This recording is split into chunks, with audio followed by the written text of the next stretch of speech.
Hello everyone.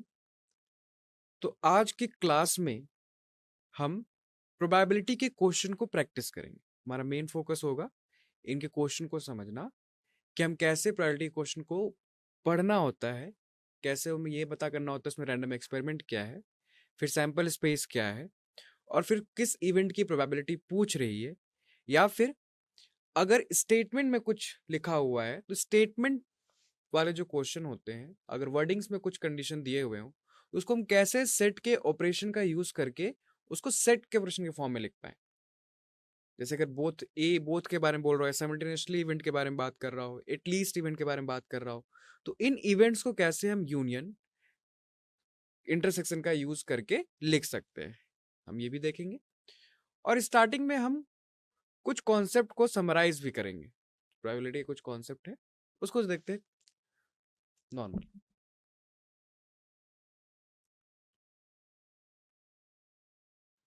तो सबसे पहले हम प्रोबेबिलिटी चैप्टर का एक समरी देखेंगे, इंपॉर्टेंट पॉइंट्स रिकॉल करेंगे, ओके। और फिर हम क्वेश्चंस प्रैक्टिस करेंगे। तो सबसे पहले जो हमने पढ़ा था पुराने टॉपिक्स को रिवाइज करते हैं। तो सबसे पहला है इक्वली लाइकली इवेंट। तो इक्वली लाइकली इवेंट का मतलब क्या होता है? अगर दिए गए इवेंट में से एक के होने के चांस बाकी से ज्यादा नहीं है, मतलब सभी इवेंट के होने के चांस क्या है? बराबर है, तो उन इवेंट्स को क्या बोलते हैं? हम इक्वली लाइकली इवेंट्स कहते हैं। अगला है म्यूचुअली एक्सक्लूसिव या डिसजॉइंट इवेंट। तो अगर हमारे पास दो इवेंट E1 और E2 हैं, तो ये दोनों इवेंट्स को हम म्यूचुअली एक्सक्लूसिव इवेंट कहेंगे। तो इसका मतलब ये है कि दोनों साथ में नहीं हो सकते, यानी अगर एक इवेंट हो रहा है तो दूसरा नहीं हो सकता। आप इसको सिंपली कॉइन से समझ सकते हो। अगर कॉइन को आप टॉस कर रहे हो तो या तो हेड आएगा या तो टेल आएगा। अगर एक इवेंट हेड आना है और एक इवेंट टेल आना है तो दोनों इवेंट कभी भी साथ में नहीं हो सकते। तो ऐसे इवेंट्स को क्या बोलते हैं? म्यूचुअली एक्सक्लूसिव या डिसजॉइंट इवेंट कहते हैं। अगर सेट के ऑपरेशन के फॉर्म में लिखना हो तो E1 इंटरसेक्शन E2 फाइव, यानी दोनों का जब सेट तैयार होगा, सबसेट तैयार होगा सैंपल स्पेस से, तो इन दोनों के जो एलिमेंट्स है वो दोनों एक भी कॉमन नहीं होने चाहिए। तो ऐसे इवेंट्स को हम क्या बोलते हैं? म्यूचुअली एक्सक्लूसिव या डिसजॉइंट इवेंट बोलते हैं। अगला है एग्जॉस्टिव इवेंट। तो एग्जॉस्टिव इवेंट क्या है? तो अगर हमारे पास event E1 E2 dot dot dot En है, तो ये एग्जॉस्टिव इवेंट्स होंगे। तो इसका मतलब ये है कि सभी इवेंट का यूनियन पूरा सैंपल स्पेस कवर करता हो, यानी E1 union E2 union dot dot dot union En क्या आ जाए? S आ जाए। तो एक इंपॉर्टेंट नोट देखो कि अगर हमारे पास कोई सेट ऑफ इवेंट्स हैं E1 E2 dot dot dot En, तो ये जो इवेंट्स है म्यूचुअली एक्सक्लूसिव, साथ ही साथ एग्जॉस्टिव इवेंट भी होंगे।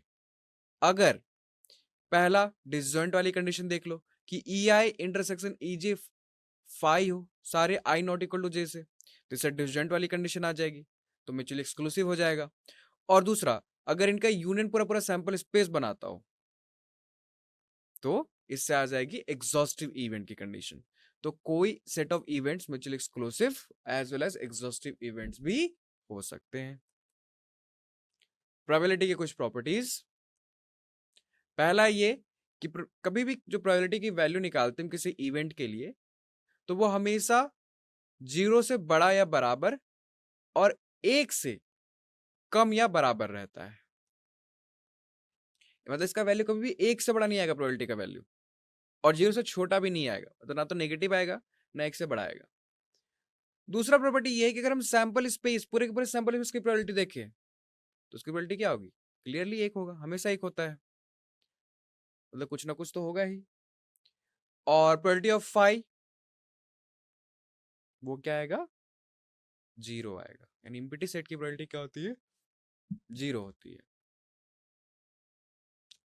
कुछ इंपॉर्टेंट रिजल्ट्स। तो ये जो रिजल्ट्स हम देख रहे हैं वो मेनली डायरेक्टली इस टाइप के क्वेश्चन में काम आ जाएंगे। कैसे क्वेश्चन हो? अगर आपके पास n लेटर्स हैं और उन n लेटर के कोरस्पॉन्डिंग n इन्वेलप्स हैं, और अब हमें ये पता करना है कि अगर हमने रैंडमली उसमें लेटर्स पुट कर दिए एनवेलप में, देन इस बात की क्या प्रोबेबिलिटी है कि सारे जो लेटर्स होंगे वो राइट एनवेलप में जाएंगे? तो ये निकलेगा 1/n फैक्टोरियल से। दूसरा, इस बात की probability that at least one letter not in right envelope, कि जो सारे लेटर्स है उसमें कम से कम एक राइट एनवेलप में नहीं है, तो वो निकलेगा 1 माइनस 1/n फैक्टोरियल। ओके, अगला है एडिशन थ्योरम ऑफ प्रोबेबिलिटी। तो एडिशन थ्योरम प्रोबेबिलिटी क्या होता है, देखते हैं। तो एडिशन थ्योरम जो प्रोबेबिलिटी होता है वो हमें हेल्प करता है यूनियन की प्रोबेबिलिटी निकालने के लिए। अगर दो सेट है और यूनियन की प्रोबेबिलिटी निकालनी है तो कैसे निकलेगा? पी ए यूनियन बी, मतलब उस बात की प्रोबेबिलिटी या तो ए हो या तो बी हो या दोनों भी हो जाए, तो उसकी प्रोबेबिलिटी निकलती है probability of A plus probability of B minus probability of A intersection B. ये फॉर्मूलाज आ कैसे रहे हैं? जब भी कोई सेट रिलेटेड फॉर्मूला रहे जहां पे यूनियन आए इंटरसेक्शन आए, तो उसको आप वेन डायग्राम से भी समझ सकते हो। आप पहले वेन डायग्राम बनाओ, दो सेट बनाओ ए और बी इंटरसेक्ट करते हुए, फिर वो एरिया देखो कैसे लिख सकते हो। अगर तुम लिख रहे हो उसको ए प्लस बी, यानी ए वाले एलिमेंट्स जोड़ रहे हो, बी वाले एलिमेंट्स जोड़ रहे हो, और फिर तो जब तुम ए का ऐड किया बी का ऐड किया, तो जो इंटरसेक्शन पार्ट था कितने बार आ जाएगा? दो बार आ जाएगा। तो उस इंटरसेक्शन पार्ट को एक बार क्या करना पड़ेगा? हटाना पड़ेगा ना। तो इसलिए फॉर्मूला आ जाता है probability of A plus probability of B minus probability of A intersection B, क्योंकि ये इंटरसेक्शन वाला पार्ट ऑलरेडी दो बार काउंट हो चुका था, तो उसको एक बार काउंट होने के लिए हम उसको एक बार सब्ट्रैक्ट कर देते हैं। इसी टाइप से अगर तीन सेट है तो तीनों सेट के लिए वेन डायग्राम बना लो। वेन डायग्राम बनाया, उसमें तीन सर्कल के तीनों इंटरसेक्ट करते हुए, अब उसका A union B union C, तो A union B union C को सेट कर दो, और बोल रहा है इसका प्रोबेबिलिटी क्या है। तुम लिखते हैं अगर probability of A plus probability of B plus probability of C, पूरा रीजन आ गया। कुछ उसमें डबल काउंट हुए हैं, तो हम वो जो डबल काउंटेड रीजन है उसको सब्ट्रैक्ट करेंगे। तो minus probability of A intersection B minus probability of B intersection C minus probability of C intersection A plus probability of A intersection B intersection C. जब सब्ट्रैक्ट करोगे तो जो तीनों से इंटरसेक्टिंग पार्ट है वो डिलीट हो जाएगा, तो उसको दोबारा ऐड भी करना पड़ेगा। अगला है मल्टीप्लिकेशन थ्योरम। तो मल्टीप्लिकेशन थ्योरम क्या होता है? तो अगर हमारे पास दो इवेंट है किसी रैंडम एक्सपेरिमेंट के, तो अगर हमें निकालना है probability of A intersection B.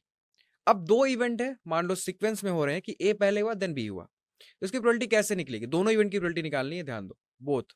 तो आएगा प्रोबेबिलिटी ऑफ ए, यानी ए की होने की प्रोबेबिलिटी इनटू बी की होने की प्रोबेबिलिटी जब ए हो चुका हो।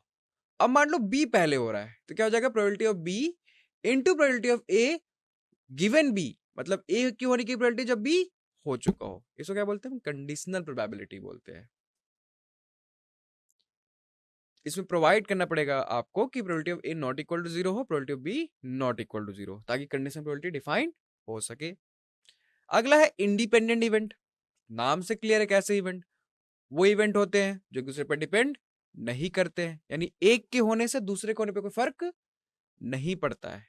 ऐसे इवेंट को इंडिपेंडेंट इवेंट कहते हैं। तो अगर हमारे पास E1 E2 dot dot En events independent event है, तो इनके इंटरसेक्शन की जब प्रोबेबिलिटी निकालेंगे हम, probability of E1 intersection E2 intersection E3 intersection dot dot intersection En, तो ये आ जाता है इनके इंडिविजुअल प्रोबेबिलिटी का मल्टीप्लिकेशन। तुम ऊपर वाले मल्टीप्लिकेशन थ्योरम में ही देख सकते हो, अगर हमें ए इंटरसेक्शन बी निकालना है, दोनों इंडिपेंडेंट है, तो क्या आ जाएगा? Probability of A into probability of B, यानी क्योंकि बी की होने की प्रोबेबिलिटी ए पे डिपेंड ही नहीं करेगी, दोनों इंडिपेंडेंट है। इंडिपेंडेंट इवेंट में एक इंपॉर्टेंट प्रॉपर्टी ये हो जाता है कि अगर आपके दो इवेंट ई और एफ इंडिपेंडेंट हो रहे हैं, तो बाकी जो पेयर बनेंगे इनके हेल्प से, यानी ई और एफ कॉम्प्लीमेंट या ई कॉम्प्लीमेंट और ई कॉम्प्लीमेंट और एफ कॉम्प्लीमेंट, ये भी क्या होंगे? इंडिपेंडेंट होंगे।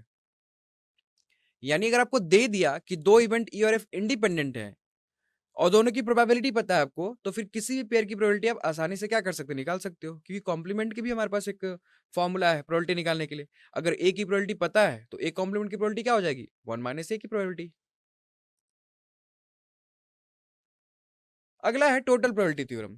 तो इसमें क्या होता है देखो, अगर हमारा ए कोई इवेंट है और ये ए इवेंट अकर हो रहा है किसी n mutually exclusive exhaustive events के साथ, यानी B1 B2 dot dot Bn हमारे पास इवेंट्स है और ए इनमें से किसी के साथ अकर हो रहा है, और हमें नोन है probability of A given B1, मतलब ए की होने की प्रोबेबिलिटी जब B1 हो चुका हो।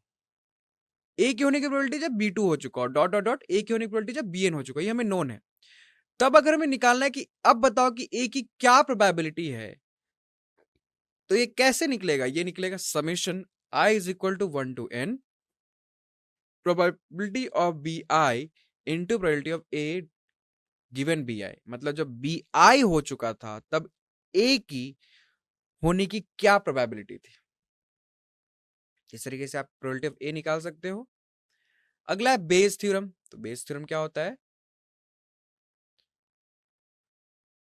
तो अगर हमारे पास कोई सैंपल स्पेस S है और आप उस सैंपल स्पेस को लिख पा रहे हो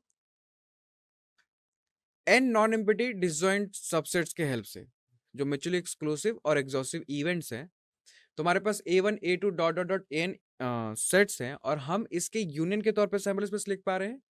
और ये भी बोला गया है कि ये डिसजॉइंट भी होंगे, तो AI इंटरसेक्शन AJ क्या हो जाएगा? फाई हो जाएगा, I नॉट इक्वल टू जे, क्योंकि ये जो इवेंट्स है वो म्यूचुअली एक्सक्लूसिव और साथ साथ में क्या है? एग्जॉस्टिव इवेंट्स भी हैं। तो म्यूचुअली एक्सक्लूसिव से डिसजॉइंट वाला केस आ जाएगा, फाई वाला, और एग्जॉस्टिव से आपका यूनियन वाला केस आ जाएगा। तो ऐसा मेरा सैंपल स्पेस S है। अब मान लो B मेरा कोई इवेंट है जो इनमें से किसी A के साथ अकर हो रहा है, तो B क्या है? A1 इंटरसेक्शन B, यानी अगर A के साथ अकर हो रहा है, union A2 intersection B union dot dot dot union AN intersection B। Okay, तो अगर हमें ये निकालना है कि probability of AI given B, यानी B इवेंट हो चुका, अब इस बात की प्रोबेबिलिटी बताओ कि AI से हुआ है, यानी AI की प्रोबेबिलिटी गिवन B।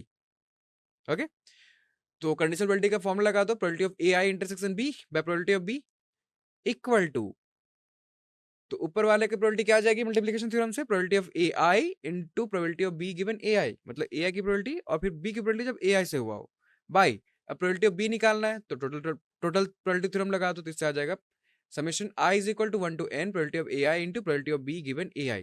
अब यहाँ पे ध्यान से देखो, हमें क्या क्या पता था? हमें पता था प्रोबेबिलिटी ऑफ AI पता था और probability of B given AI पता था, उसके हेल्प से हमने क्या निकाल दिया? इसका रिवर्स निकाल दिया, probability of AI given B। तो ये बेस थ्योरम बहुत ही इंपॉर्टेंट थ्योरम है क्वेश्चन को सॉल्व करने के लिए।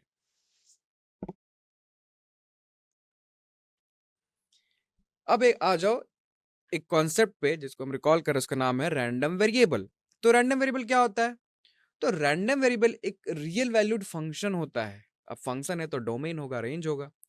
अब रियल वैल्यूड है तो रेंज क्या हो जाएगा? रियल नंबर्स, तभी तो रियल वैल्यूड है। और डोमेन क्या होगा? डोमेन होता है इसका सैंपल स्पेस, यानी आपने जो रैंडम एक्सपेरिमेंट तैयार किया और फिर उसकी ऑल पॉसिबल आउटकम्स का जो सेट तैयार किया, सैंपल स्पेस, वही एक रैंडम वेरिएबल का क्या हो जाता है? डोमेन हो जाता है। अब मान लो x मेरा कोई रैंडम वेरिएबल है, तो x जो रैंडम वेरिएबल है और ये वैल्यूज ले रहा है x1 x2 x3 dot dot dot xn, और उनकी रिस्पेक्टिव प्रोबेबिलिटी दी हुई है p1 p2 p3 dot dot pn, यानी x1 की होने की प्रोबेबिलिटी p1, x2 की होने की प्रोबेबिलिटी p2, इस तरह से pn तक दिया हुआ है। तो यही जो आपको दिख रहा है यहाँ पे x xi x2 और उसके नीचे उसकी प्रोबेबिलिटी लिखी हुई है, इसी को हम क्या बोलते हैं? प्रोबेबिलिटी डिस्ट्रीब्यूशन ऑफ x, यानी x के वैल्यूज पे जो उसकी प्रोबेबिलिटी आ रही है। क्लियर? एग्जाम्पल से समझ सकते हो इसको, जैसे आपके पास, आपने जो रैंडम एक्सपेरिमेंट किया है, तो आपने कॉइन टॉस किया, 3 टाइम्स कॉइन टॉस किए, तो उसका सैंपल क्या तैयार हो जाएगा? हेड हेड हेड करके आएगा, head head head head tail head. तो यहाँ पे अगर मेरा रैंडम वेरिएबल में लिख दूं कि नंबर ऑफ हेड, तो यहाँ पे ये एलिमेंट उठाएगा सैंपल स्पेस से। सपोज इसने उठा लिया हेड हेड हेड, अब बताएगा इसमें कितने हेड हैं, तो आ जाएगा 3। तो हेड हेड हेड मैप हो गया 3 से, तो ये क्या है? रियल वैल्यूड फंक्शन है। तो यही होता है मेरा रैंडम वेरिएबल। आगे बढ़ते हैं। अब ये जो प्रोबेबिलिटी डिस्ट्रीब्यूशन है, ये कब डिफाइंड होता है? ये तभी डिफाइंड होता है जब ये वैल्यू जो xi से xn तक वैल्यूज है, इसकी जो प्रोबेबिलिटी p1 p2 pn तक वैल्यूज है, तो अगर ऑल pi ग्रेटर देन 0 हो और जब pi का समेशन ले हम n तक तो वो 1 आ जाए, तो हम बोलते हैं कि जो प्रोबेबिलिटी डिस्ट्रीब्यूशन है वो क्या है? डिफाइन है। मीन क्या होता है? अगर x मेरा कोई रैंडम वेरिएबल है और इसके xi इसके वैल्यूज है और इसकी रिस्पेक्टिव प्रोबेबिलिटी pi's है, इसका मीन को हम डिनोट करते हैं x बार से और डिफाइंड होता है x bar is equal to summation i is equal to 1 to n P I X I, मतलब p1x1 plus p2x2 plus dot dot plus P I X I. अगला है वेरिएंस। तो वेरिएंस हम define कर सकते हैं रैंडम वेरिएबल x के लिए, डिनोट होता है वेरिएंस ऑफ x, और इसका वैल्यू हो जाता है summation i is equal to 1 to n P I X I square minus summation i is equal to 1 to n P I X I whole square. अगला है Bernoulli trials. तो Bernoulli trials होता क्या है वो समझते हैं। तो किसी रैंडम एक्सपेरिमेंट के ट्रायल्स को हम बर्नौली ट्रायल्स बोलेंगे अगर पहली बात तो फाइनाइट नंबर ऑफ ट्रायल्स हो, दूसरा ट्रायल्स इंडिपेंडेंट होने चाहिए, तीसरा ट्रायल्स के दो ही आउटकम हो, या तो सक्सेस या फेलियर, और चौथा जो प्रोबेबिलिटी है सक्सेस और फेलियर की वो ट्रायल में सेम होनी चाहिए ईच ट्रायल में। तो इन बर्नौली ट्रायल्स के हेल्प से ही बाइनोमियल डिस्ट्रीब्यूशन डिफाइन होता है। तो प्रोबेबिलिटी ऑफ आर सक्सेस, मतलब आपने n टाइम अगर इंडिपेंडेंट बर्नौली ट्रायल्स किए हैं तो उसमें r टाइम सक्सेस आए, इसकी प्रोबेबिलिटी क्या होती है, probability of x is equal to r, यानी x की वैल्यू r हो, अगर x आपने नंबर ऑफ सक्सेस मान रखा है, and is given by NCR PR Q the power n minus r। अब यहाँ पे p क्या है, प्रोबेबिलिटी ऑफ सक्सेस, और q क्या है, probability of failure, and p plus q is equal to 1। अब इस बाइनोमियल डिस्ट्रीब्यूशन का मीन हो जाता है np, वेरिएंस हो जाता है npq, और इंपॉर्टेंट बात, मीन हमेशा वेरिएंस से बड़ा होता है। क्लियर? तो अब आ जाओ क्वेश्चंस पे। पहला क्वेश्चन है, in a leap year the probability of having 53 Sunday और 53 मंडे इज। क्या बोल रहा है, ध्यान से पढ़ो। प्रोबेबिलिटी क्वेश्चन को ध्यान से पढ़ना बहुत इंपॉर्टेंट है, क्योंकि उसके क्वेश्चन के हर एक पोर्शन में जो इन्फॉर्मेशन दिया कोई छूटना नहीं चाहिए, क्योंकि अगर एक भी छूट जाएगा क्वेश्चन क्या हो जाएगा, गलत हो जाएंगे, केसेस छूट जाएंगे हमारे। देखो क्या लिखा हुआ है, इन अ लीप ईयर। तो ईयर कौन सा है, लीप है, नॉर्मल ईयर नहीं, ठीक है। तो लीप ईयर में डेज कितने होते हैं, 366 डेज होते हैं। The probability of having 53 Sunday और 53 मंडे। तो इस बात की क्या प्रोबेबिलिटी है कि 53 संडे हो और बीच में क्या आ रहा है, और 53 मंडे हो। तो और को कैसे लिख सकते हैं सेट ऑपरेशन में, यूनियन की हेल्प से लिखते हैं। तो हमें निकालना है दो इवेंट मान लो, अगर 53 संडे को इवेंट मान लिया, 53 मंडे को इवेंट ले लिया, तो हमें ए यूनियन बी निकालना है। क्लियर? ऑप्शन पूछ रहा है 2/7, ऑप्शन दिए हुए हैं, ऑप्शन ए है 2/7, ऑप्शन बी है 3/7, ऑप्शन सी है 4/7, ऑप्शन डी है 5/7। तो प्रोबेबिलिटी फाइंड आउट करने का कोर आइडिया ये है कि आप जितने पॉसिबल सिचुएशन हो सकते हैं उसको काउंट कर लो, यानी सैंपल उसमें कितने एलिमेंट हो सकते हैं, ऑल पॉसिबल आउटकम्स, अगर कोई रैंडम एक्सपेरिमेंट कर रहे हो तो, और जो इवेंट दिए हैं उसके कितने फेवरेबल केस उसको सेटिस्फाई कर रहे हैं वो निकालो, उसकी काउंटिंग। तो आपको फेवरेबल केस से जो सेटिस्फाई कर रहा है divided by total number of possible outcomes, तो आपको प्रायोरिटी मिल जाएगी। ये सिंपल सा को आइडिया है प्रोबेबिलिटी निकालने के लिए। तो बस हम यही यही यहाँ पे फॉलो करेंगे और इसको सॉल्व करेंगे। करेक्ट आंसर है 3/7। आ कैसे रहा है, तो कोई नॉर्मल ईयर जो होता है उसमें 365 डेज होते हैं, 52 वीक्स एंड 1 डे। सिंपली 7 से डिवाइड करके देख लो, 52 वीक्स और एक एक्स्ट्रा 1 डे होता है, तो आपका 365 डेज हो जाता है। अब अगर 365 नॉर्मल ईयर, लीप ईयर में एक दिन एक्स्ट्रा हो जाएगा तो क्या हो जाएगा, 52 वीक्स एंड 2 डेज। क्लियर? ध्यान से समझो, हमारा जो क्वेश्चन है उसमें बोला था इस बात की प्रोबेबिलिटी निकालो कि 53 संडे और 53 मंडे हो। अब लीप ईयर है, 52 वीक्स तो फिक्स है ना, यानी 52 डेज तो सबके डेज आएंगे ही, संडे 52 होगा ही, मंडे 52 होगा ही। हमें बात करना है जो दो एक्स्ट्रा डेज है इसमें क्या क्या हो सकता है, वही मेरा ऑल पॉसिबल केस होगा। तो ये जो दो एक्स्ट्रा डे है वो क्या हो सकता है, संडे मंडे हो सकता है। अब कंटिन्यूअस ही होगा, संडे के बाद डायरेक्ट ट्यूसडे ट्यूसडे नहीं हो सकता ना, बीच में मंडे तो आएगा, Sunday Monday, Monday Tuesday, Tuesday Wednesday, Wednesday Thursday, Thursday Friday, Friday Saturday, Saturday Sunday. यही पॉसिबल केस है। ये जो 7 दिए हुए हैं, 7 यही यही पॉसिबल हो सकता है इन 2 डेज में। तो और ये देखो कि 53 संडे और 53 मंडे, मतलब या तो 53 संडे हो या 53 मंडे हो रहा, यूनियन की तरह सोचो, या तो 53 संडे हो रहा हो, 53 मंडे हो रहा हो, या दोनों हो रहा हो। कितने केसेस बन रहे हैं, तो संडे मंडे दोनों हो रहा है, मंडे ट्यूसडे, मंडे 53 हो रहे हैं, और एक हो रहा है सैटरडे संडे, संडे 53 और यही 3 पॉसिबल केसेस हैं। तो प्रोबेबिलिटी क्या आ जाएगी? Favourable case by total case 3/7। Clear? सोचा कैसे हमने? क्योंकि और लिखा हुआ है, तो हम दोनों लेंगे, या तो संडे हो रहा हो, या तो मंडे हो रहा हो, या दोनों हो रहा हो। हम सारे केसेस को काउंट करेंगे फेवरेबल केसेस के लिए, और जो 2 डेज एक्स्ट्रा निकला है, कितने पॉसिबल केसेस हो सकते हैं ये काउंट करेंगे। इस तरीके से क्या निकाल सकते हो आप? प्रोबेबिलिटी निकाल सकते हो। मेन कोर आइडिया को दिमाग में रखो प्रोबेबिलिटी निकालने के टाइम में, कि करते क्या हम फेवरेबल केसेस में को से डिवाइड करते हैं किसको? All possible case. अगले क्वेश्चन पे आ जाओ, देखो क्या बोल रहा है। A number is chosen at random among the first 120 natural number. क्या बोल रहे हैं यहां तक? कि हमने एक नंबर चूज किया, किसमें से? First 120 natural number. ठीक है, तो हमारे पास टोटल 120 नेचुरल नंबर है, 1 से लेके 120 तक। उसमें से कितने नंबर? एक नंबर चूज कर रहे हैं। The probability of the number chosen being a multiple of 5 और 15 इज। तो इस बात की क्या प्रोबेबिलिटी है कि जो आपने नंबर चूज किया है वो 5 का मल्टीपल हो, और बीच में क्या लिखा हुआ है? और 15 का मल्टीपल हो। क्लियर? सबसे पहले निकालना पड़ेगा सैम्पल में एलिमेंट कितने हैं। टोटल 120 एलिमेंट, उसमें से एक चूज कर रहे हैं, कितने एलिमेंट हो जाएंगे सैम्पल में? 120। ऑप्शन क्या क्या दिए हुए हैं? ऑप्शन ए है 1/8, ऑप्शन बी है 1/5, ऑप्शन सी है 1/24 एंड ऑप्शन डी है 1/6।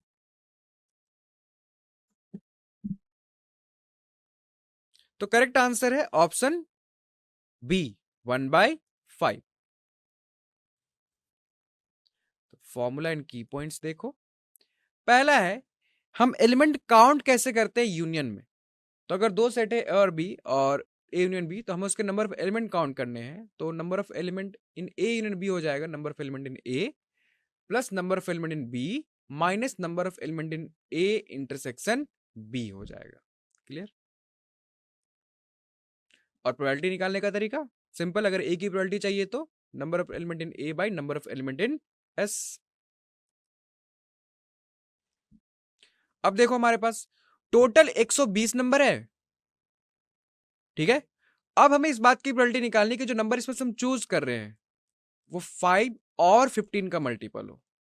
तो इवेंट ए मान लिया 5 के मल्टीपल को, तो कितने एलिमेंट आ जाएंगे जो 5 के मल्टीपल हो 120 तक? 120 डिवाइड हो रहा है, 5 से डिवाइड कर दो 120 को, उतने ही नंबर आएंगे, तो 24 नंबर आ जाएंगे। And total number of multiple of 15, उसको इवेंट बी मान लो। तो इवेंट बी में कितने एलिमेंट आएंगे जो 15 के मल्टीपल होंगे? अब 120 15 से मल्टीप्लाई हो रहा है, डिवाइड कर दो, तो 8 एलिमेंट आ जाएंगे। अब इन दोनों इवेंट के इंटरसेक्शन में कितने एलिमेंट आएंगे? यानी वो एलिमेंट जो 5 एंड 15 से दोनों से क्या हो? डिवाइड हो। अब एक बात बताओ, अगर कोई नंबर 15 से डिवाइड हो रहा है तो क्या वो नंबर 5 से भी डिवाइड होगा? बिल्कुल होगा। तो यहां से आ जाएगा number of element A intersection B 8 आ जाएगा। तो काउंट कर लो, एन ए यूनियन बी हो जाएगा आपका number of element in A 24 plus number of element B 8 minus 8, तो आ गया 24। तो यूनियन के पास है 24 और यही तो निकालना था, और था ना। तो अगर यूनियन में नंबर पता चल गए तो 24 बाई टोटल कितने होते हैं? 120, तो 24/120 तो आ गया 1/5। क्लियर? अगले क्वेश्चन पे आ जाओ। Consider two events A and B if odds against A are as 2:1 and those in favor of A union B are as 3:1, then तो मान लो हमारे पास दो इवेंट ए और बी हैं, हमें दिया हुआ है इफ ऑड्स अगेंस्ट ए और साथ ही दिया हुआ है favour of A union B, दोनों के रेशियो दिए हुए हैं, तब पूछ रहा है कौन सा ऑप्शन सही है बी की प्रोबेबिलिटी के लिए। तो मेनली फोकस करना है बी के प्रोबेबिलिटी के निकालने पे।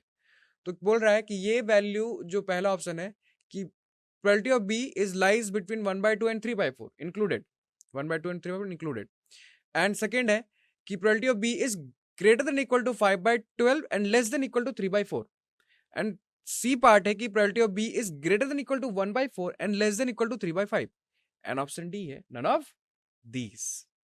Okay, let's check. Correct answer है ऑप्शन बी कि ये जो probability of B है is lies between 5/12 and 3/4. Equality का साइन नोटिस करो, बहुत इंपॉर्टेंट होता है कि जब भी इनइक्वालिटी चल रहा हो तो उसमें इक्वल टू वाला साइन है या नहीं है, ठीक है। देखो दिया क्या क्या था, तो फॉर्मूला क्या यूज करेंगे, हमें ऑड्स इन फेवर और ऑड्स इन अगेंस्ट के बारे में बात करना है। तो probability of odds in favour of A होता है probability of A by probability of A complement, और probability of odds in against A होता है probability of A complement by probability of A, और प्रोबेबिलिटी ऑफ ए कॉम्प्लीमेंट आ जाता है 1 minus probability of A, और यूनियन की probability हो जाती है probability of A plus probability of B minus probability of A intersection B. और अगर बी सबसेट है ए का तो बी की प्रोबेबिलिटी बी प्रोबेबिलिटी ऑफ ए से छोटा होगा, यानी सुपर सेट की जो प्रोबेबिलिटी है उससे जो सबसेट की प्रोबेबिलिटी हमेशा क्या होगी, छोटी होगी, छोटी या बराबर होगी। तो हमें दिया क्या हुआ था, ऑड्स इन अगेंस्ट ए दिया हुआ था 2:1, यानी probability of A complement by probability of A दिया हुआ है 2/1 यानी 2। और क्या दिया हुआ है, odds in favour of A union B, यानी दिया हुआ probability of A union B by probability of A union B complement, तो यहां से आ गया 3। अब इन दोनों को देखो, क्या यहां से हम प्रोबेबिलिटी ऑफ ए और probability of A union B निकाल सकते हैं, बिल्कुल निकाल सकते हैं। ए कॉम्प्लीमेंट का फॉर्मूला लिख दो, यानी ए में लिख दो 1 minus probability of A by probability of A, और दूसरे में लिख दो probability of A union B by 1 minus probability of A union B. तो वहां से आपको प्रोबेबिलिटी ऑफ ए और probability of A union B मिल जाएगा। प्रोबेबिलिटी ऑफ ए आ गया 1/3 और probability of A union B आ गया 3/4। अब इसका यूज करेंगे, तो probability of A union B क्या होता है, probability of A plus probability of B minus probability of A intersection B होता है। अब ध्यान से समझो, यहां पे हम क्या कर रहे हैं, probability of A positive, probability of B positive, और probability of A intersection B भी पॉजिटिव आता है। प्रोबेबिलिटी हमेशा कहां 0 से 1 की भी लाई करती है, पॉजिटिव नंबर होता है। तो जब आप इसको सब्ट्रैक्ट कर रहे हो नेगेटिव करके, तो क्या कर रहे हो, ए और बी से कुछ नेगेटिव सब्ट्रैक्ट हो रहा है ना, मतलब कुछ घट रहा है उससे, तो निश्चित रूप से ये क्या होगा, छोटा होगा ए और बी की प्रोबेबिलिटी के समेशन से, probability of A plus probability of B से। तो यहां से क्या आ जाएगा, वैल्यूज रख दो, तो ए इन बी की probability 3/4 less than equal to probability of A 1/3 plus probability of B, तो यहां से आ जाएगा probability of B is greater than equal to 5/12। और क्योंकि बी सबसेट है ए यूनियन बी का, तो बी की प्रोबेबिलिटी जो होगी वो ए यूनियन बी की प्रोबेबिलिटी से छोटा होगा, यानी probability of B is less than equal to 3/4। तो क्या आ गया, probability of B is greater than equal to 5/12 and less than equal to 3/4। Clear. अगले क्वेश्चन पे आ जाओ। A and B are even such that probability of A is 0.4 and probability of B is 0.3. Okay, and probability of A union B is 0.5. Then probability of B given A is equal to option A 2/3, option B 1/2, option C 3/10, option D 1/5. Okay, तो हमारे पास A की probability दी हुई है 0.4 और B की probability दी हुई है 0.3 और इनकी यूनियन की प्रोबेबिलिटी दी हुई है 0.5। तब पूछ रहा है बी गिवन ए की क्या प्रोबेबिलिटी होगी। तो ऐसे क्वेश्चन में करना क्या होता है, ध्यान से समझो, ऐसे क्वेश्चन में हमें करना ये है कि जो इंफॉर्मेशन गिवन है, क्या कोई ऐसा फॉर्मूला है कि जो अननोन है वो उसके हेल्प से लिखा जा सके, या फिर सेकेंड स्टेप थर्ड स्टेप में वो मिल जाए कि हमने इन गिवन इंफॉर्मेशन से कुछ निकाला और फिर उसका जो फॉर्मूला उसमें वो डाल दिया। तो इस तरीके से आपको इसमें सोचना है। तो सॉल्व करते हैं। Correct answer option B 1/2। तो पहला है कंडीशनल प्रोबेबिलिटी का फॉर्मूला क्या होता है, probability of A given B होता है probability of A intersection B by probability of B, और probability of A union B होता है probability of A plus probability of B minus probability of A intersection B. Solve करो। A की probability दी हुई 0.4, B की probability दी हुई 0.3 और इनके यूनियन की प्रोबेबिलिटी दी हुई 0.5, और प्रोबेबिलिटी ऑफ बी गिवन ए क्या है, हमें निकालना क्या है, बी गिवन ए, तो उसका फॉर्मूला लिख दो, probability of A intersection B by probability of A. अब इंटरसेक्शन, तो यूनियन वाले फॉर्मूला से देखो, आप वहां से इंटरसेक्शन निकाल सकते हो, तो फॉर्मूला फीड कर दिया, probability of A plus probability of B minus probability of A union B by probability of A. अब सारे वैल्यूज पता है, रख दो, 0.4 प्लस 0.3 माइनस 0.5 बाय 0.4, तो यहां से आ गया 1/2। क्लियर। अगले क्वेश्चन पे आ जाओ। If A and B are two events such that probability of A is 1/2 and probability of B is 1/3 and probability of A given B is 1/4, then probability of A complement intersection B complement is equal to option A है 1/12, option B है 3/4, option C है 1/4 and option D है 3/16। निकालना क्या वो हमेशा दिमाग में रखो, हमें निकालना है probability of A complement intersection B complement. तो सॉल्व करते हैं। करेक्ट आंसर है सी 1/4। तो फॉर्मूला एंड की पॉइंट्स, पहला है probability of A complement intersection B complement को कैसे लिख सकते हो, 1 minus probability of A union B के तरीके से लिख सकते हो। ओके, और probability of A given B क्या होता है, probability of A intersection B by probability of B. तो सॉल्व करो, ए की प्रोबेबिलिटी दी 1/2, बी की प्रोबेबिलिटी दी 1/3 और ए बाय बी दिया हुआ है 1/4। Probability of A by A given B 1/4 दिया हुआ है। तो हमें निकालना है probability of A complement intersection B complement. इसको हम लिख सकते हैं 1 minus probability of A union B. तो 1 माइनस ए यूनियन बी का फॉर्मूला लिख दो, तो 1 minus probability of A minus probability of B plus probability of A intersection B. अब इसमें से हमें इंटरसेक्शन नहीं पता है, probability of A intersection B, लेकिन हम प्रोबेबिलिटी ऑफ इंटरसेक्शन बी लिख सकते हैं मल्टीप्लिकेशन थ्योरम का यूज करके। तो वहां से क्या आ जाएगा, 1 minus probability of A minus probability of B plus probability of A given B into probability of B. आप ये कंडीशनल प्रोबेबिलिटी का जो फॉर्मूला है उसका यूज करके भी लिख सकते हो। अब इसमें सारे वैल्यूज हमें पता है तो रख दो, तो 1 माइनस 1/2 माइनस 1/3 प्लस 1/4 इंटू 1/3, तो आ जाएगा 1 माइनस 1/2 माइनस 1/3 प्लस 1/12। तो यहां से आप जब इसको सॉल्व करोगे आ जाएगा 3/12 जो कि है 1/4। अगला question, it is given that event A and B are such that कि ए की प्रोबेबिलिटी है 1/4 और probability of A given B है 1/2। दो इवेंट है, हमें ए की प्रोबेबिलिटी पता है और ए गिवन बी की प्रोबेबिलिटी पता है, और प्रोबेबिलिटी ऑफ बी गिवन ए भी पता है 2/3। हमें निकालना है कि बी की क्या प्रोबेबिलिटी होगी। ऑप्शन है, option A 1/2, option B 1/6, option C 1/3 and option D 2/3। Correct answer है सी 1/3। तो probability of A given B क्या होता है, probability of A intersection B by probability of B. तो सॉल्व करते हैं। तो हमें यहाँ पे ए की प्रोबेबिलिटी पता है 1/4 है, probability of A given B है 1/2 है और probability of B given A है 2/3। हमें इनका ही हेल्प लेके प्रोबेबिलिटी ऑफ बी निकालना है। तो कैसे निकाल सकते हैं, तो कोई ऐसा फॉर्मूला होना चाहिए जिसमें ये सारे टर्म आ रहे हो और प्रोबेबिलिटी ऑफ बी आ रही हो। तो ध्यान दो, probability of A given B का फॉर्मूला क्या है, probability of A intersection B by probability of B. अब यहाँ पे प्रोबेबिलिटी ऑफ बी निकालना है हमें, तो प्रोबेबिलिटी ऑफ बी क्या हो जाएगा, probability of A given B into probability of B निकाल सकते हैं इससे हम। ठीक है, तो अब ध्यान दो, यहाँ पे इंटरसेक्शन वाली वैल्यू नहीं पता है।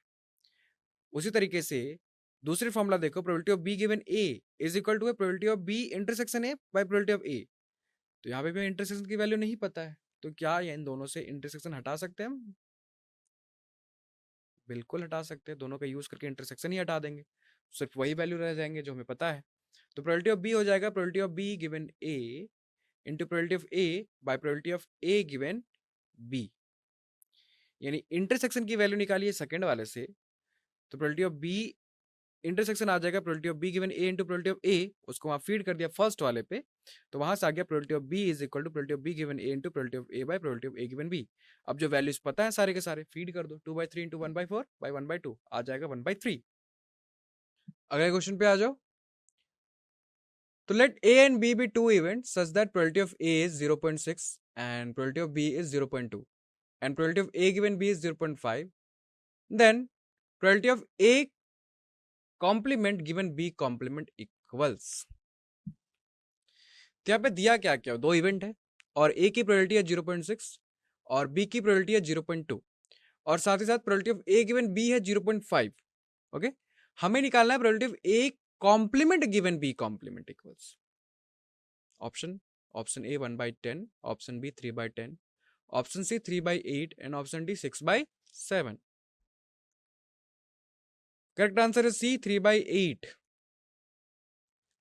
तो probability of A given B क्या होता है, probability of A intersection B by probability of B,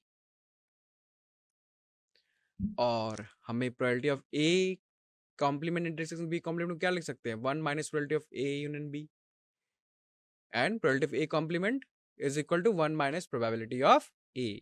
अभी लिखा क्यों, फॉर्मूला कैसे यूज करेंगे देखो। हमें दिया हुआ है ए की प्रोबेबिलिटी 0.6, बी की प्रोबेबिलिटी 0.2 और probability of A given B दिया हुआ है 0.5। और probability of A intersection B क्या हो जाएगा, ये हो जाएगा probability of A given B, conditional probability की जो फॉर्मूला उसका यूज कर रहे हैं, इंटू प्रोबेबिलिटी ऑफ बी, तो आ जाएगा 0.5 इंटू 0.2 इज इक्वल टू 0.1। अब ये निकाल क्यों रहा है, ये काम आएगा ये निकालने में।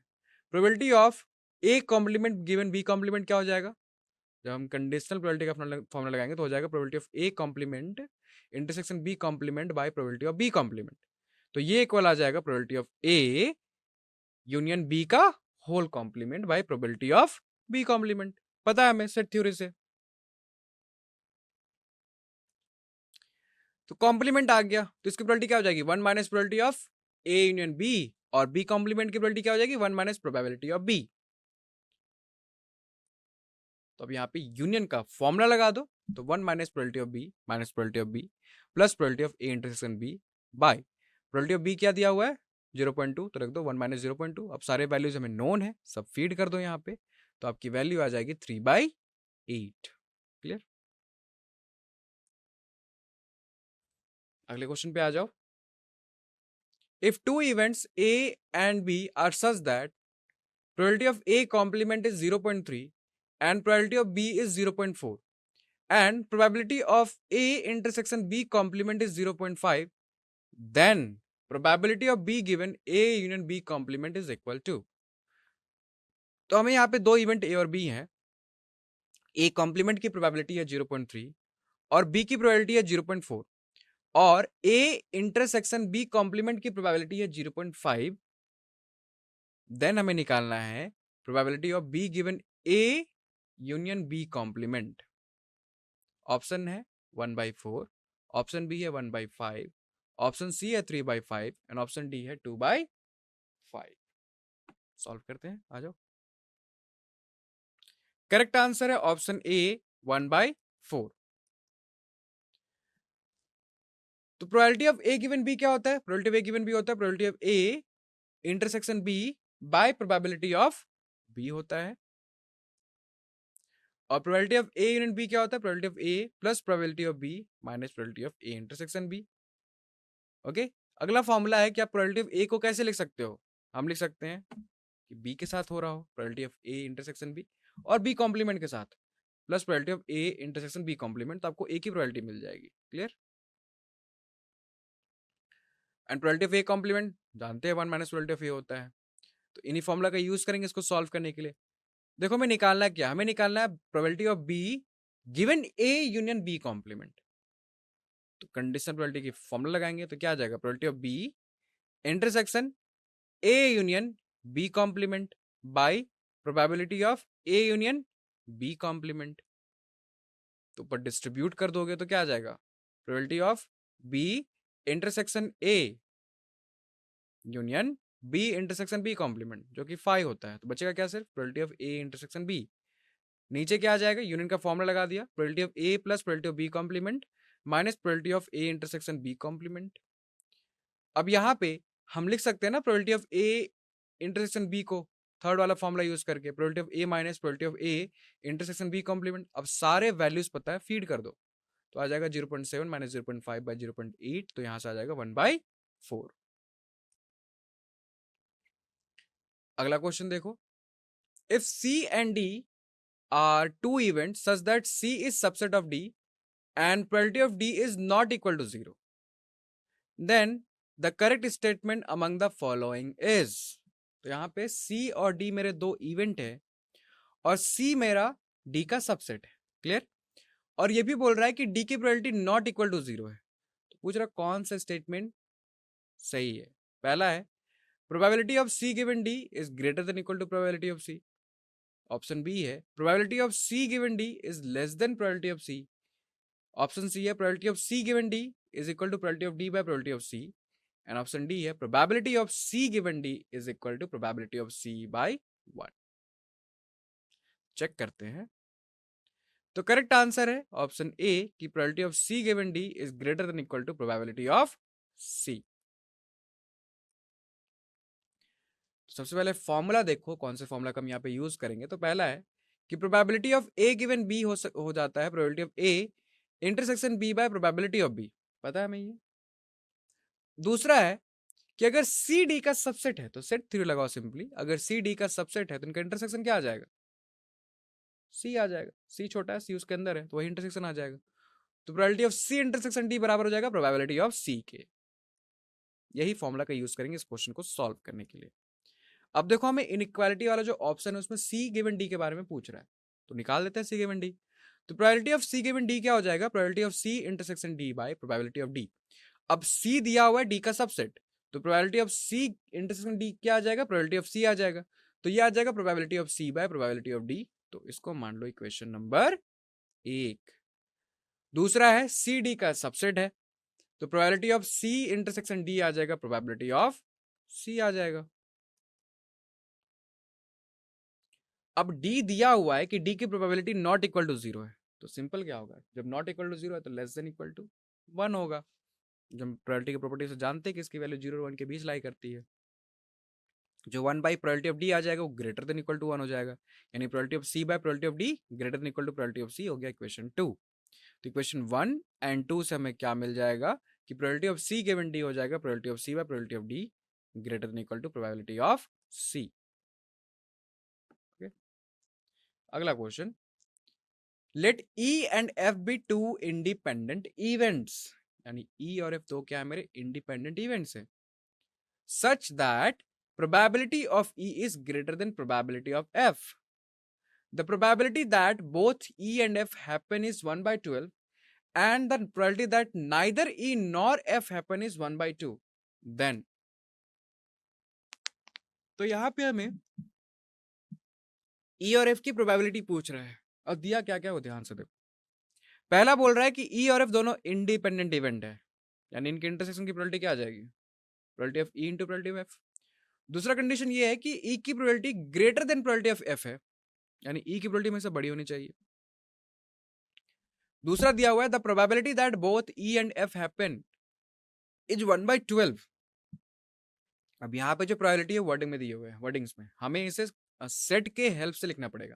अब लिख रहा है बोथ, तो बोथ के केस में क्या आता है, इंटरसेक्शन आता है, तो यहाँ पे दिया probability of E intersection F is equal to 1 by 12 and the probability that neither E nor F, ना तो E हो और ना F हो, उसकी प्रोबेबिलिटी दी है 1 by 2, तो हमें इसे भी सेट के फॉर्म में लिखना पड़ेगा।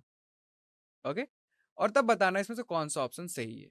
पहला है प्रोबेबिलिटी ऑफ E 1 by 3 है, प्रोबेबिलिटी ऑफ F 1 by 4 है, प्रोबेबिलिटी ऑफ E 1 by 2 है, प्रोबेबिलिटी ऑफ F 1 by 6 है। ऑप्शन सी है प्रोबेबिलिटी ऑफ E 1 है, प्रोबेबिलिटी ऑफ F 1 by 12 है। ऑप्शन डी है प्रोबेबिलिटी ऑफ E 1 by 3 है, probability of F 1 by 2 है। तो सॉल्व करते हैं। करेक्ट आंसर है ऑप्शन ए कि प्रोबेबिलिटी ऑफ E 1 by 3 है, प्रोबेबिलिटी ऑफ F 1 by 4 है।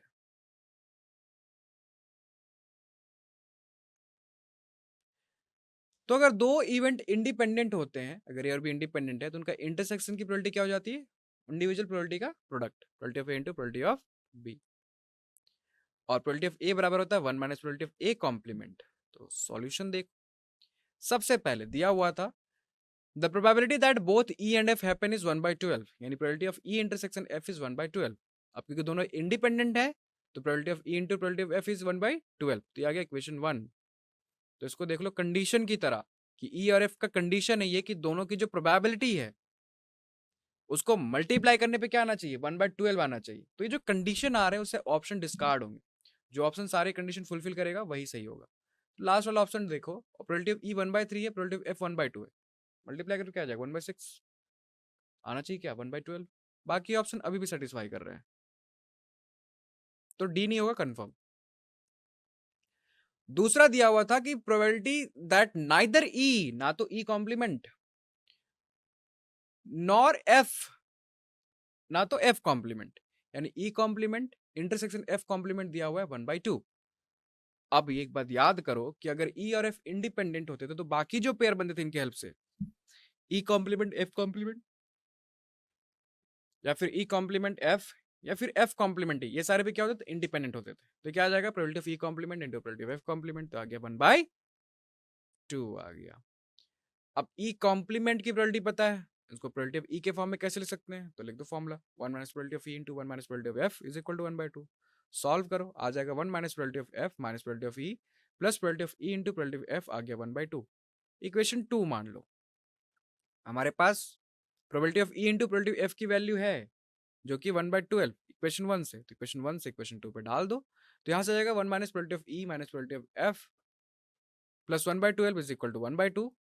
सॉल्व करने पे आ गया probability of F plus probability of E is equal to 7/12।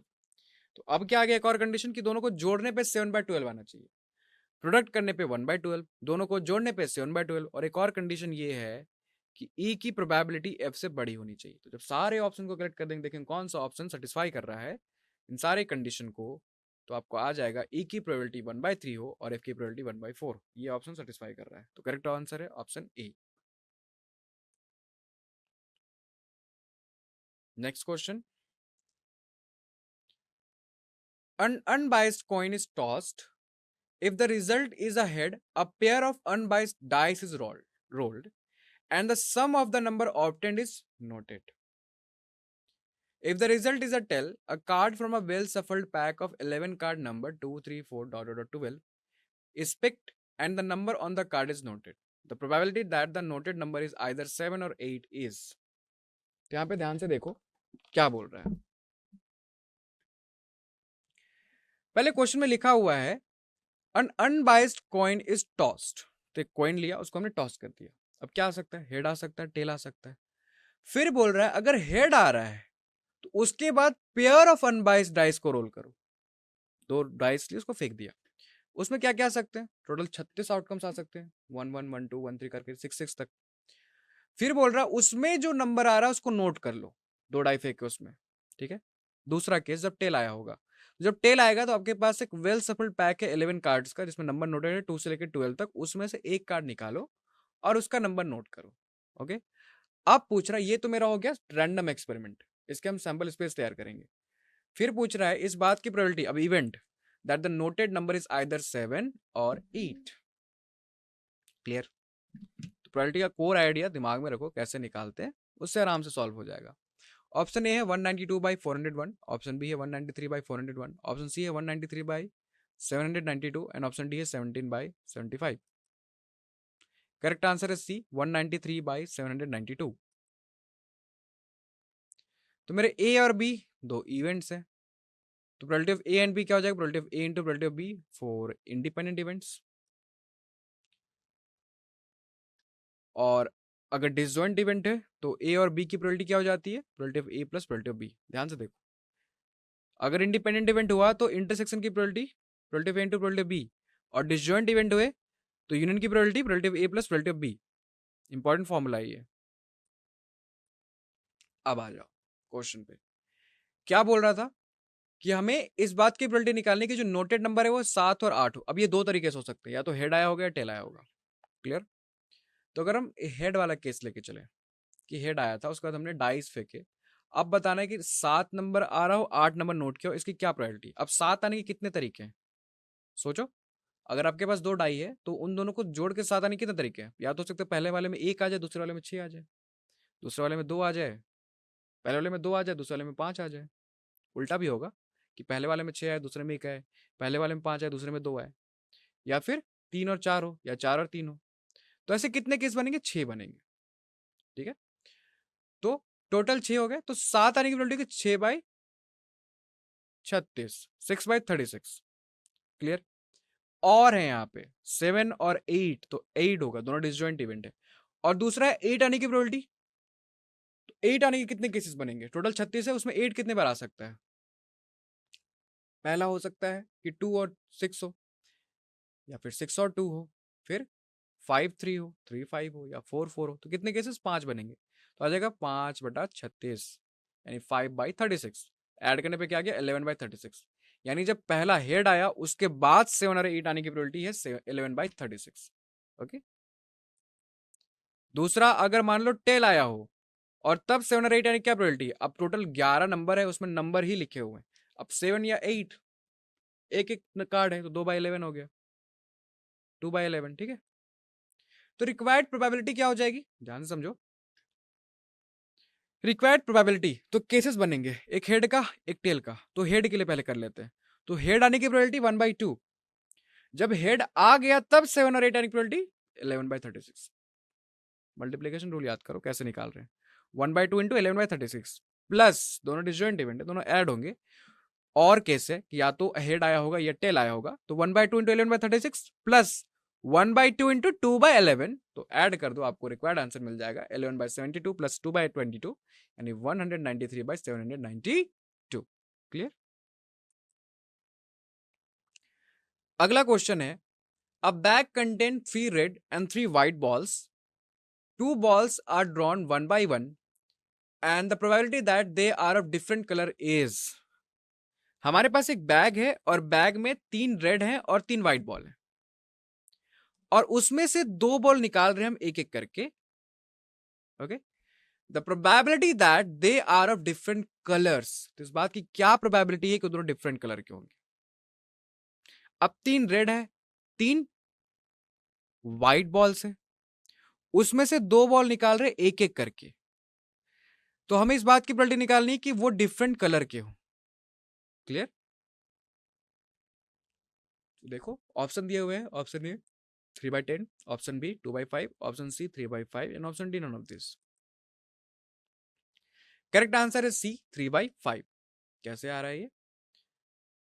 तो हमें फॉर्मूला पता है, probability of B A, sequence देखो कि बी हो फिर हो इंटरसेक्शन, तो यहाँ पे क्या आ रहा है, probability of B into probability of A given B, formula हो गया इसका ये। हम इसी का यूज करेंगे इस क्वेश्चन को सॉल्व करने के लिए। तो 2 इवेंट मान लो यहाँ पे, कि ए इवेंट है कि आपने रेड बॉल निकाला, और बी इवेंट है कि व्हाइट बॉल निकाला। तो ए बी मतलब पहले रेड आया देन व्हाइट, बी ए मतलब पहले व्हाइट देन रेड, और दोनों डिसजॉइंट केसेस है, और हमें यही निकालना है कि इस बात की प्रोबेबिलिटी निकालो कि टोटल दोनों डिफरेंट कलर आए, यानी ए बी यूनियन बी ए निकालना है। ठीक है, अब दोनों डिसजॉइंट है, इसका मतलब क्या आ जाएगा, दोनों के समेशन से ही मिल जाएगा, इंटरसेक्शन में कुछ होगा ही नहीं, तो probability of A B into probability of B A. अब प्रोबेबिलिटी ऑफ ए बी निकालो, ए बी मतलब पहले रेड निकाला, तो टोटल 6 बॉल है, 6 में से 3 रेड बॉल है, तो ध्यान दो लिख कैसे रहे, probability of A into probability of B given A, मतलब रेड निकाल लिया, अब व्हाइट बॉल की क्या प्रोबेबिलिटी है, प्लस बी ए मतलब हमने व्हाइट निकाल लिया, व्हाइट निकालने के बाद फिर ए की प्रोबेबिलिटी जब व्हाइट निकाल चुके हो, ऐसे निकाल रहे हम, तो प्रोबेबिलिटी कैसे होगा 3/6, किस बात की प्रोबेबिलिटी, रेड निकालने की, 3 बॉल थे रेड के और 6 टोटल बॉल थे, 1/1 है, यानी रेड बॉल निकालने के बाद हमने बॉल साइड रख दिया, अब बॉल की काउंटिंग कम हो गई, अब 5 बॉल बचे हैं, उसमें 3 व्हाइट हैं, तो 3/5 इसी टाइप से आ जाएगा, प्लस 3/6 इंटू 3/5, तो सम करने पे क्या आ गया 3/5 रिक्वायर्ड आंसर। ओके, अगला क्वेश्चन देखो, for 2 events A and B, if probability of A equal है probability of A given B, और दोनों इक्वल है 1/4 के, और probability of B given A है 1/2, तो पूछ रहा है कौन सा ऑप्शन सही है। ऑप्शन ए है A and B are independent, option B है probability of A complement given B is 3/4, option C है probability of B complement by A complement is 1/2, and option D है all of these. Correct answer option D all of these. तो कैसे आ रहा है देखते हैं। तो पहला फॉर्मूला यूज करेंगे हम कंडीशन प्रोबेबिलिटी का, कि probability of A given B होता है probability of A intersection B by probability of B, और probability of A intersection B होता है अगर ए और बी दोनों इंडिपेंडेंट है, तो probability of A into probability of B. तो सॉल्यूशन देखो, गिवन क्या, probability of B given A है 1/2। ओके, तो यहां से आ जाएगा probability of B given A का फॉर्मूला लगा दो, तो हो जाएगा probability of B intersection A by probability of A, ये बराबर हो जाएगा 1/2 के। तो यहाँ से आपको probability of B intersection A मिल जाएगा, क्योंकि ए की प्रोबेबिलिटी 1/4 है, तो आ जाएगा probability of B intersection A is 1/2 into 1/4, तो आ गया 1/8। Probability of A given B है 1/4, तो फॉर्मूला लगा दो कंडीशनल प्रोबेबिलिटी का, probability of A intersection B by probability of B, तो यहाँ से आ गया 1/4। तो प्रोबेबिलिटी ऑफ बी क्या आ गया, 4 into probability of A intersection B, वो भी निकाला 1/8, तो प्रोबेबिलिटी ऑफ बी क्या आ जाएगा 1/2। अब ध्यान दो ए की प्रोबेबिलिटी कितनी आई है, ए की प्रोबेबिलिटी दी हुई 1/4, और बी की प्रोबेबिलिटी 1/2 दी हुई है, और इंटरसेक्शन की प्रोबेबिलिटी क्या आ रही है 1/8। चेक करते हैं इंडिपेंडेंट है कि नहीं। तो ए की प्रोबेबिलिटी 1/4, बी की प्रोबेबिलिटी 1/2, इनके इंटरसेक्शन की प्रोबेबिलिटी 1/8 दिया हुआ है, यानी 1/2 इंटू 1/4, तो आ गया probability of A into probability of B, यानी ए और बी क्या आपस में इंडिपेंडेंट है। अब सेकंड ऑप्शन में आ जाओ, probability of A complement given B, ये निकाल के देखते हैं कि क्या 3/4 आ रहा है या नहीं आ रहा है। तो A complement given B, formula लगा दो कंडीशनल का, probability of A complement intersection B by probability of B, अब क्योंकि ए और बी इंडिपेंडेंट आ गया तो इसके कॉम्प्लीमेंट का जो पेयर बनेगा वो भी इंडिपेंडेंट होगा। तो आ जाएगा probability of A complement into probability of B by probability of B. Probability of B cut जाएगा, बचेगा प्रोबेबिलिटी ऑफ ए कॉम्प्लीमेंट। आपको ए की प्रोबेबिलिटी पता है 1/4, तो 1 - 1/4 आ जाएगा ए कॉम्प्लीमेंट की प्रोबेबिलिटी तो आ जाएगा 3/4। ये भी ट्रू है। अगला है C option, probability of B complement given A complement. तो सेम तरीका, फॉर्मूला लगाओ तो probability of B complement intersection A complement by probability of A complement. तो यहाँ से जाएगा probability of B complement into probability of A complement by probability of A complement. A complement की probability cut जाएगी ऊपर नीचे से, बचेगा प्रोबेबिलिटी ऑफ बी कॉम्प्लीमेंट और ये है 1/2 क्योंकि प्रोबेबिलिटी ऑफ बी है 1/2। तो ए बी कॉम्प्लीमेंट हम निकाल सकते हैं 1 - 1/2 करके, जो कि आएगा 1/2। तो करेक्ट आंसर है ऑल ऑफ दीज। क्लियर? तो आज की क्लास में हमने क्या किया, आज हमने प्रोबेबिलिटी का सबसे पहले उस कॉन्सेप्ट को समराइज किया और उसके बाद हमने क्वेश्चन प्रैक्टिस किए। हमने वेराइटी ऑफ क्वेश्चन प्रैक्टिस किए हैं जिसमें हमने ये सीखा कुछ क्वेश्चन में कि अगर वर्डिंग के फॉर्म में दिए हुए प्रोबेबिलिटी तो उसको सेट के ऑपरेशन के तरीके से कैसे लिखना है। दूसरा, अगर आपका क्वेश्चन में इंफॉर्मेशन दिया हुआ है सेट का कि ए की प्रोबेबिलिटी है, इंटरसेक्शन यूनियन की प्रोबेबिलिटी ये है और फिर कुछ पूछ रहा है, तो जो पूछ रहा है उसको दिए हुए इन्फॉर्मेशन के तौर पे कैसे लिख सकते हो, उनका यूज करके कैसे लिख सकते हो। वो 1 स्टेप में हो सकता है, 2 स्टेप में भी हो सकता है। ओके। और फिर हमने एक लेंदी क्वेश्चन भी किया था कॉइन वाला कि कॉइन को टॉस किया, हेड है टेल है, उसके डिफरेंट केसेस बने। तो कब केसेस को कैसे डील करना है, कि क्या केसेस आपस में डिसजॉइंट है, डिसजॉइंट है तो समेशन होगा, इंडिपेंडेंट है, इंडिपेंडेंट होने पे इंटरसेक्शन की प्रोबेबिलिटी क्या हो जाती है, probability of A into probability of B. तो कैसे करना है हमने ये भी सीखा। Thank you.